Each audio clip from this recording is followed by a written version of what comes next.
everyone, and welcome to today's pre-launch status briefing for the Orb-2 mission to the International Space Station. Orbital Science's Cygnus cargo spacecraft is loaded with about 3,000 pounds of cargo for the space station and its crew. The Antares rocket is poised for liftoff tomorrow at 12:52 p.m. Eastern Time from the Mid-Atlantic Regional Spaceport's Launchpad 0A here at NASA's Wallops Flight Facility in Virginia. Here to talk about how preparations for tomorrow's launch are going are Frank Culbertson, Executive Vice President of Orbital Sciences, Mike Pinkston, Antares Program Manager for Orbital, Sarah Doherty, Test Director at Wallops Flight Facility, and joining us by phone from Houston, Dan Hartman, Deputy International Space Station Program Manager. For those of you watching us on TV today or through the web, we'll take your questions through social media. You can use the hashtag AskNASA, and we'll get your question asked in here. Dan, why don't we start with you on the phone? All right, thank you, Rachel, and good afternoon, everybody from Houston. Let's see, teams at Orbital here in the Control Center and our crew on board ISS, we've been extremely busy in preparation for the launch of Orb-2 tomorrow. I just checked in with the flight director in the control room, and the ISS is ready to receive Cygnus. We've checked out our proximity control system, inspected the Node 2 CBM port, installed our centerline berthing camera, and we provided some extra time for the crew to conduct some SSRMS proficiency training for the berthing operation. All this was completed successfully last week. All other systems on board the ISS are ready. We conducted a readiness review at the IMNT with the partnership and gave a go for the mission. So we're good to go and look forward to it tomorrow. On Friday morning, we did move up a planned reboost that we had for later in the week. We've been tracking a repeating debris item, and teams agreed on a new burn plan. So we performed that reboost debris avoidance maneuver yesterday. It's posing no problems for Cygnus berthing, and also sets us up for the 56P docking later in the month. As far as the Orb-2 mission, with the launch tomorrow, Swanee will capture Cygnus on Wednesday the 16th, and then we will begin cargo transfer operations almost immediately, and start our new research campaign with the resupply of that cargo to the ISS. As Rachel mentioned, total cargo transfer is just over 1,650 kilograms, 650 kilograms of food, which we're glad to be receiving to replenish our pantries, and we have about 325 kilograms of additional research will be taken on board. We will also be carrying a pump for the Japanese module. They suffered a failure a few months back, and so we're carrying a replacement pump up for them. That'll get them back up to complete redundancy. And we also have a new installation kit for our nitrogen and oxygen delivery systems. This is just a kit that we will use to outfit the airlock, and then on subsequent missions, we'll be carrying the actual tanks to resupply our O2 and N2 high pressure needs. So our plan is to keep Cygnus on board for about a month, fill it with the disposal cargo, and then prepare ourselves for the next mission, which will be the ATV in late July. We're really looking forward to this resupply mission. And so I know the teams at Wallops have been working tirelessly to prepare the vehicle for launch, so I'll turn it over to Frank for the orbital status. Okay, thank you very much, Dan. That was a good summary of the contents of the mission and what we're trying to accomplish.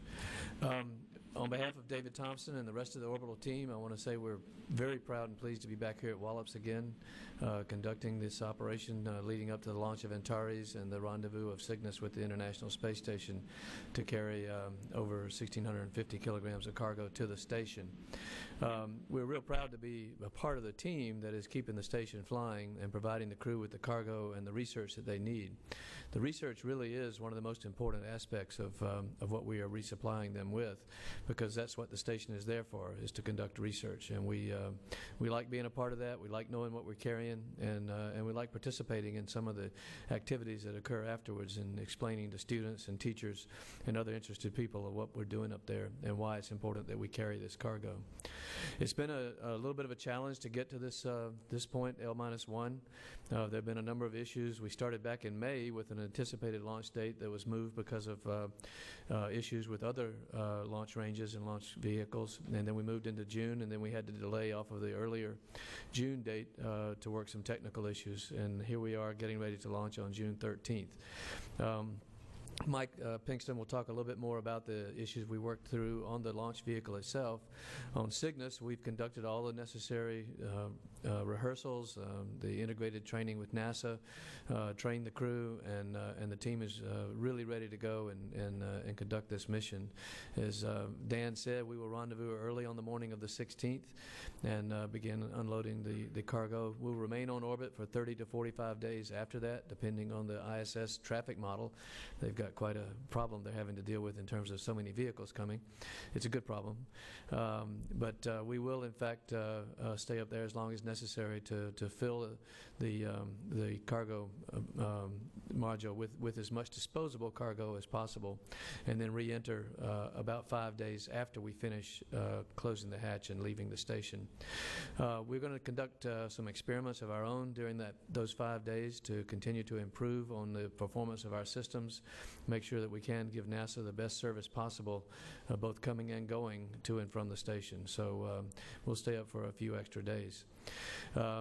I do want to mention a couple of other things. One is that this particular spacecraft is named the SS Janice Voss. Janice is a friend of many of us, both at Orbital and in the NASA community, particularly the NASA astronaut office. Early in her career, after attending Purdue, she worked at Orbital Sciences for about 3 or 4 years as an engineer, and then was selected as an astronaut and flew 5 missions for NASA. Unfortunately, she passed away a couple of years ago, and it was a great loss to the whole team and to the NASA community, but we wanted to honor her and her family by naming the spacecraft after Janice, and we think it's a fitting tribute to a really fine engineer and an outstanding astronaut and a great human being. And we're proud to be able to continue that tradition. The other thing I want to mention is that the importance of the International Space Station, in my view, continues to grow.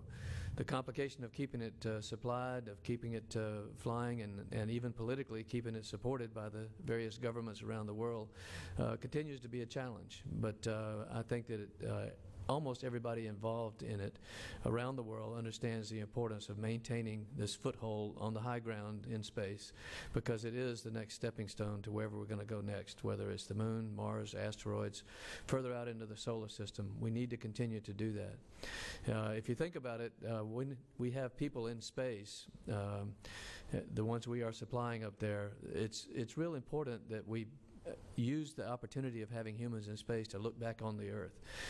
When I was in space, I looked at it as what we in my day used to call a self-portrait. Now I guess we call it a selfie. But we're looking at the Earth to see what we look like, and then we send the pictures all around the world. And I think it's a great opportunity to continue to do that and to continue to keep the interest up in space flight. So again, we're proud to be a part of that. Look forward to the launch tomorrow, and I look forward to the Antares team doing their usual spectacular job of getting us into space. And over to Mike Pinkston. Thanks, Frank.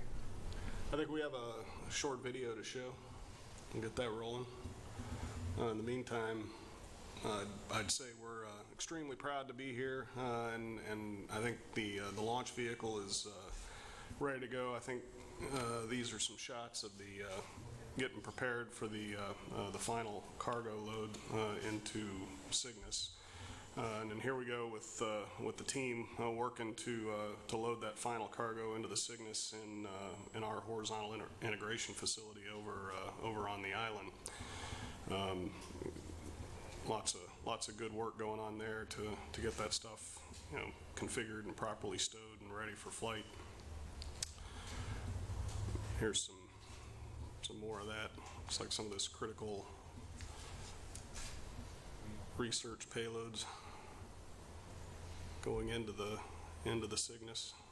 And we do this very late in the flow, and once we get the critical cargo into the Cygnus, it starts a very short timeline for us to get the launch vehicle prepared, closed out, and ready to go. There are a number of closeout activities, tests that have to run, and the like of that.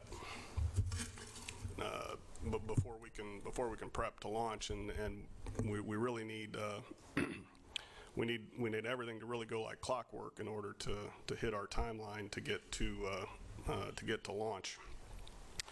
And you know, as Frank alluded, as we continue to watch the cargo loading process into the Cygnus, we did run into some some hiccups along the way this time around. A lot of it weather related, as you can imagine. The recent storms that we had in the area the last few days, we can't roll the rocket out to the pad and certainly not conduct hazardous ordnance ops with that sort of weather in the area. So we ended up taking some significant delays, several hours at a time, as the team tried to work through and around the weather.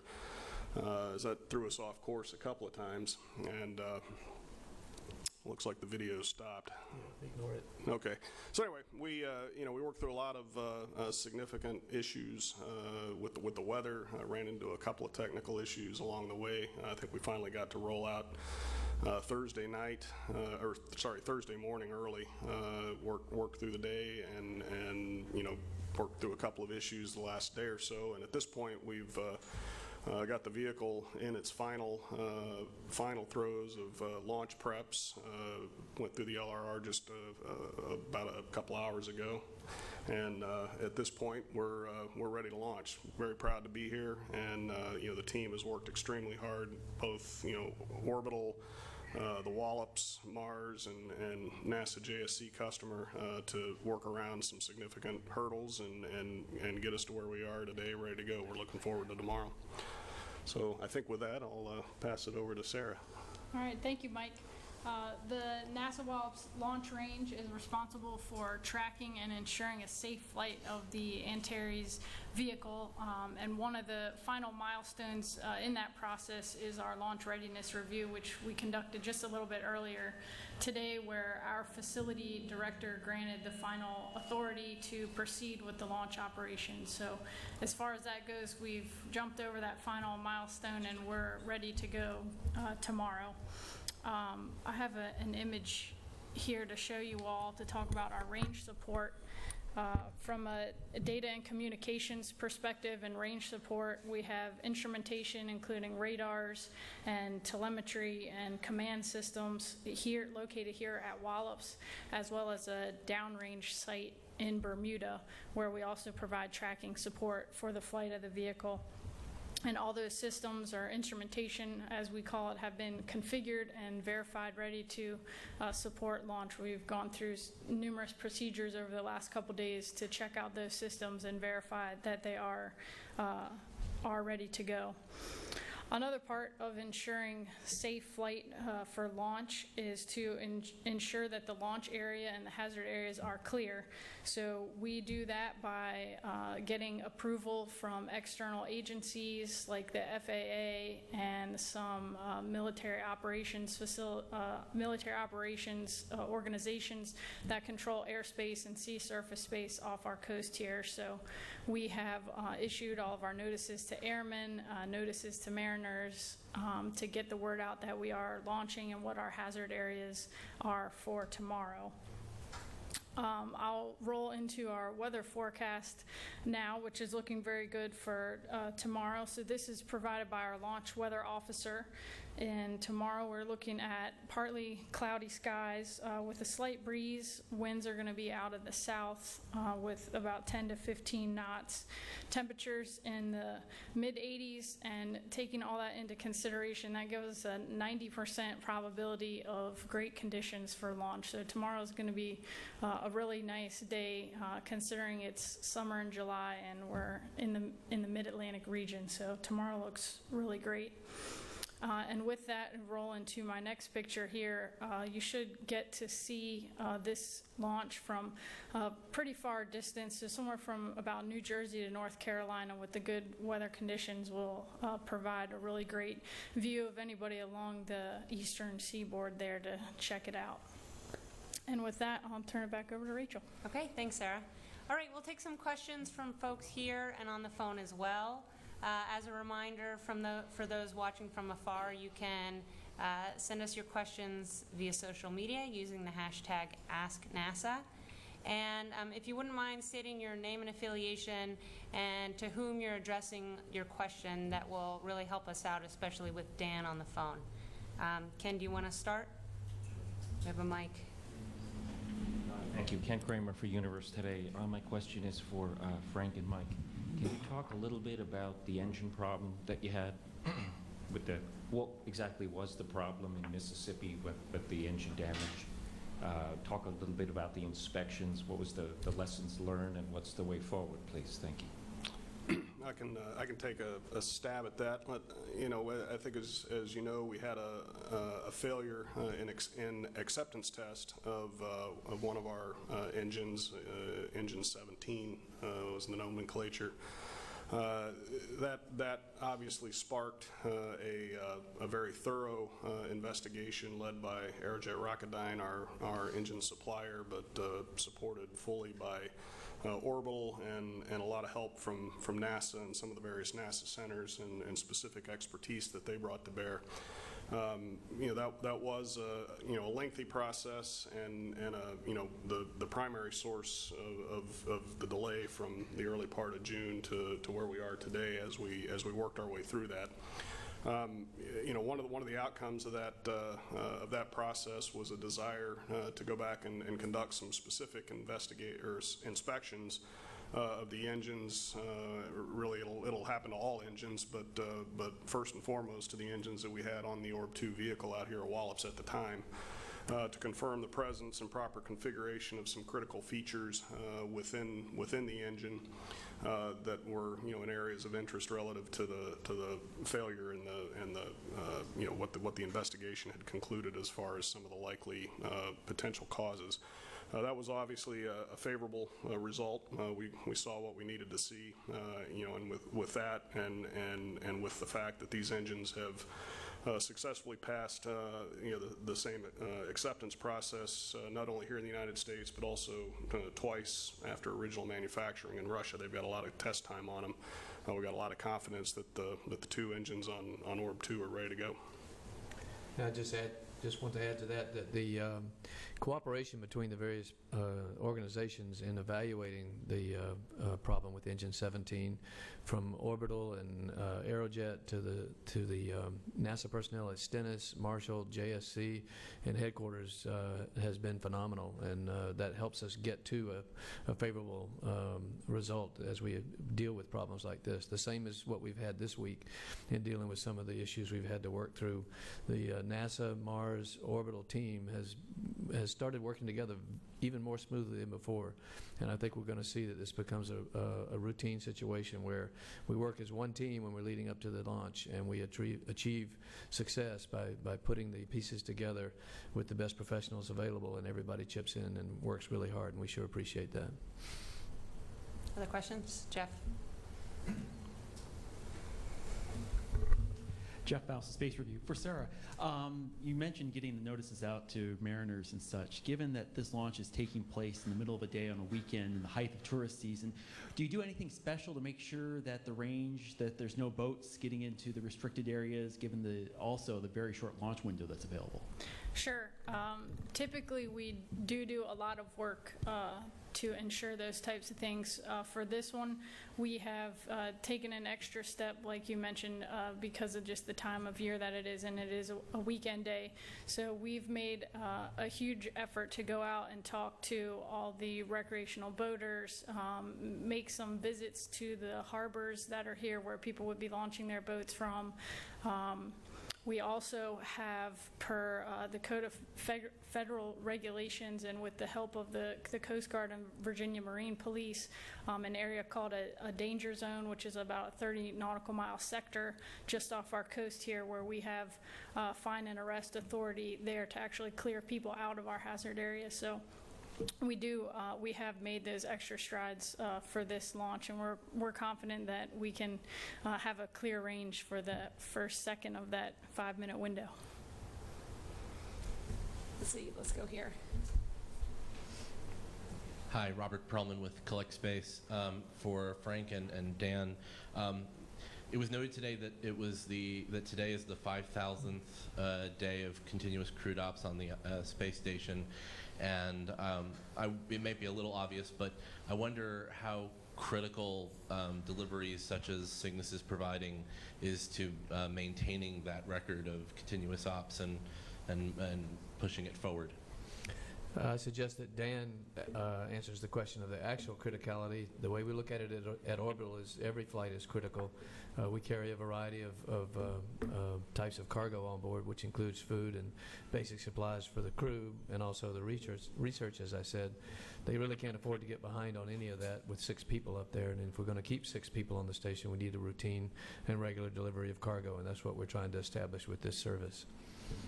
Yeah, and Robert, you mentioned 5,000 days, and that's certainly, celebratory in its own right. Just over a couple months ago, we reached 5 years on orbit with 6-person crew, and so, the milestones that we're achieving are pretty remarkable.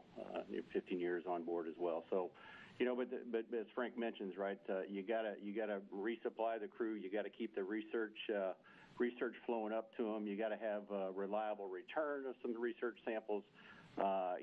There's a lot of system maturation that we need to do that we're testing out on the ISS if we're going to go deeper and further into space. It could be the regen ecosystem, understanding radiation a little bit better, effects on the human body, just a host of technical challenges that we know are out there, and the way to succeed and buy down all that risk is to have these vehicles, Cygnuses, the ATVs, the HTVs, the SpaceXs, have a consistent resupply of not only the supplies needed for the crew, but also the cutting edge technology demonstrations that we need to fly, to test, yes, fail at times, retest, just to have that big learning experience as we go forward.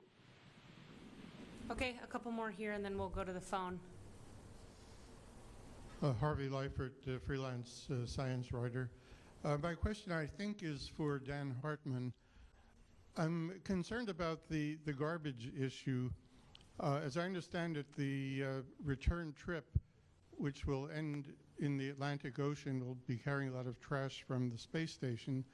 And I wonder why, rather than further pollute the ocean, it isn't simply figuratively kicked out the door on a downward trajectory that will cause it to burn up in the atmosphere.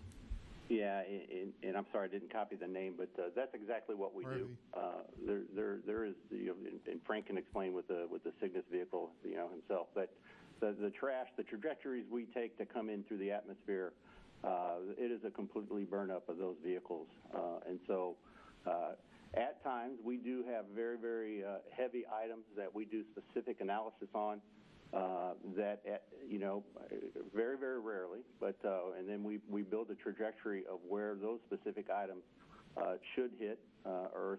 But in general, all these vehicles, the Russian vehicles, the HTVs, the ATVs, the Cygnus vehicles, they all completely burn up on reentry, and nothing makes it back down into the ocean. Okay. This is J.D. Taylor with USA in Space. First, I wanted to say thank you for launching from Wallops. It's nice to have it much more local for myself. But also, I think it's a beautiful location. Are all of your flights, as for Dan, are all your flights going to be from Wallops? And are you finding some advantage to that as being visible from D.C. that might help more of the space interest? Is that for us? Yes, I'm sorry. I'm sorry, you're right. Yes, right now the Antares, the only launch site that is prepared for Antares is here at Orbital, and of course it belongs to the Mid-Atlantic Regional Spaceport, an offshoot of Virginia Space Flight Authority. They are a tenant here at NASA, and it's been a really good teamwork effort to bring this launch facility here and to bring the rocket here. The Antares is designed specifically to operate out of this field, out of this spaceport, but it could operate out of others if we have enough customers and we require enough increase in launch rate to go other places. But we like launching out of Wallops. We got a good relationship with everybody in the area, and it also gets us a little bit away from the congestion of traffic that other launch sites occasionally have, and it also is well situated to put us in the space station orbit as we leave and fly to the southeast. Okay, I think we have a couple on the phone. We'll start with Irene Klotz of Reuters. Thanks, Rachel. I have several questions. The first is for you, Frank. 6 months ago, you said that you weren't able to discuss any other prospective customers for Antares. Has anything changed on that count? No. Thanks. And if Mike went into this a little bit, it got cut out by the operator on the call about the upshot of the OG-2 failure. What was the problem there? And then I have two quick ones for Dan. Thanks. Yeah, well, as I mentioned earlier, can't get in too much detail about the actual nature of the problem, but I did mention that based on our investigation, we did do some specific targeted inspections of the fleet of engines we have, most notably the two that are on the Orb-2 rocket right now. And did see what we needed to see in terms of proper configuration and of some specific features of concern. And then obviously those engines have a pretty solid test history behind them as well. So we're very confident that we got two good engines on the vehicle. Thanks very much. And for Dan, what is the current schedule for the next SpaceX launch? And are you still planning on issuing the final RFP for the CRS-2 follow-on contract on September 30th? Thank you. Yeah, let's see. Actually, I think it was Irene, right? We're having what we call our Space Station Control Board on Tuesday, where we're going to go over our forward manifesting plans. Right now, what we'll show at that review is SpaceX-4 on 9/12, September 12th. And then, the RFP, I probably need to check. We put an RFI out for recently for the CRS-2. I know it is planned to come out later in the year, and I'll just have to take an action to get back with some specific dates on that. Thank you. Okay, I think we have one other question on the phone. It got cut off by the operator on the call about the upshot of the OG-2 failure. What was the problem there? And then I have two quick ones for Dan. Okay. Thanks. Let's go back to questions. Yeah, well, as I mentioned earlier, can't get too much. That's a replay. Okay, let's take a question here in the room. Doug Money, TMCnet. Can you talk a little bit about the inspections? It sounds like they were all visual and something that you didn't have to tear down the engines for. It was something that was relatively easy you could do with a borescope or just opening up a panel. Is that correct? Yeah, that's generally right. It was pretty non-invasive, but conducted with a borescope and visual through a port that gives us access to some areas of interest, and we were able to visually confirm that the configuration of the hardware that we were interested in was as we expected. Okay, and I think we have a couple from social media. Sure. First question is for Frank from Gene on Twitter. He's wondering if you can discuss what the experiments are that Orbital will be performing on Cygnus. We'll be looking at a rendezvous with a new system that we are incorporating into Cygnus that will be more cost-effective and a little bit less weight, less mass on board. And so we want to check it out thoroughly before we continue to fly with it routinely on future missions. We're also looking at new profiles for re-entry, which will ensure that we do burn up as we re-enter, but also might be more efficient in terms of saving fuel for other uses during the flight. We want to be able to fly Cygnus for extended periods of time after it leaves the station and conduct experiments for other users. There are NASA centers that want to conduct other experiments, and the longer we can stay in space, the better. And so we're looking at ways to ensure that we understand the most efficient operation of the spacecraft once it leaves the station. The next up is from Marcia Smith on Twitter for Sarah. What's the 10% probability that you won't be able to launch tomorrow? Is it thunderstorms or winds? That's a great question. The 10% is just for potential like cumulus clouds forming in the area that may have be convective in nature and potentially come up. But it's very small. It was hard to give it 0, so we had to give it 10 on that. They never give us 100. One more from social media. Sure. Ron from Twitter is asking what the launch window looks like for tomorrow.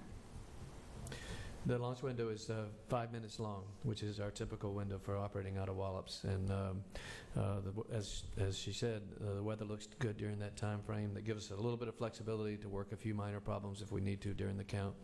But it works for us, and so typically it'll be 5 minutes.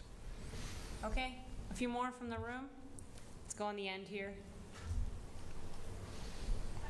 Megan Gannon from space.com. I was wondering if you've had to do any wildlife mitigation for this launch. It looks very green near the pad right now. Do you have to worry about grass fires, or are there any specific problems to launching in July? I can take that one if you want. There aren't any concerns that we have. We do have a plan for an indigenous plant species that we have here to kind of control them around the pad. They're called Phragmites. But right now, this time of year, that's not a concern for us. Robert.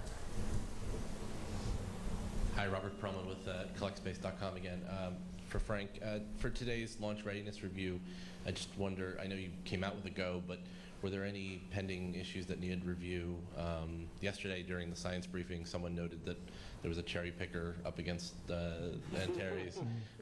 Were there any last minute issues you were working? There's always issues we're working, and occasionally we have to have people around the vehicle to adjust something or to take a look and see if an anomalous reading is accurate or not. And we had a little bit of that we had to work through during the count, and everything is checked out and looking good. There really were no issues open for the remainder of the count, and we anticipate it should be fairly smooth. I did want to mention a little bit about the future now that I've got the microphone. We are anticipating another launch this year. Should be in October, Orb-3, and then 3 more launches next year. 3 spacecraft are in various stages of completion at our Dulles facility, and we've got preparations for the next 2 going on, actually the next 3 going on as we speak. And so we are building steadily to continue to provide this service. And the Antares guys are bringing in their hardware, and things are arriving on time, and we're going to be able to maintain this schedule as long as we can fit it in between the traffic models and the other range constraints we might run into. But this is an exciting time to be involved with the space station on a commercial basis, and we applaud NASA for continuing to push that commercial capability and allow industry to help further the exploration of space using the International Space Station. Go ahead. J.D. Taylor, USA in Space. Again, for Frank. I know we're coming up with some bad weather after this attempt. Do you have a backup date if it doesn't launch tomorrow? we'll just keep going day by day and check the weather and make sure the systems are working. If we don't launch tomorrow, it depends on the reason we don't launch. If it's a technical problem that takes less than a day to fix, then we'll do that. If it's something longer, we'll adjust. But as I said, NASA and Mars work very closely with us on range availability, and we of course work with the International Space Station on its availability for receiving us. We've got about 4 more days of launch capability if the weather cooperates. If it doesn't, then we'll scrub if we need to and go to the next day. There is a cutout later in July when a progress operation is being conducted, but after that I think we'll have more opportunities if we need them. Let's not go there. Any other last questions here? Jeff? Yeah, just a quick follow-up on that one, and maybe this is for Sarah again. There's a launch from the Cape scheduled for Monday morning. Can you support, if the launch here gets delayed from Sunday to Monday, can you still support that launch if there's also a launch at the Cape? Are there any range tracking assets that are shared that would cause an issue?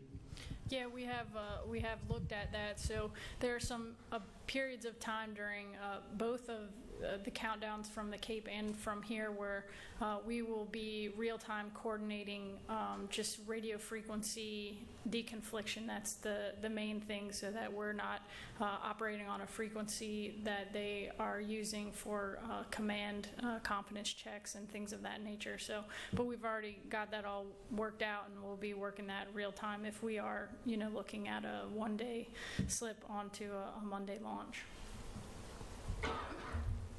Okay, and we have time for one more here. You have a question here? No? Okay. He's just waving at you.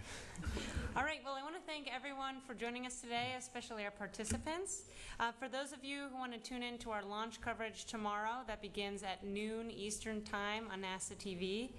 You can find more about the International Space Station and about the Orb-2 mission at www.nasa.gov/station.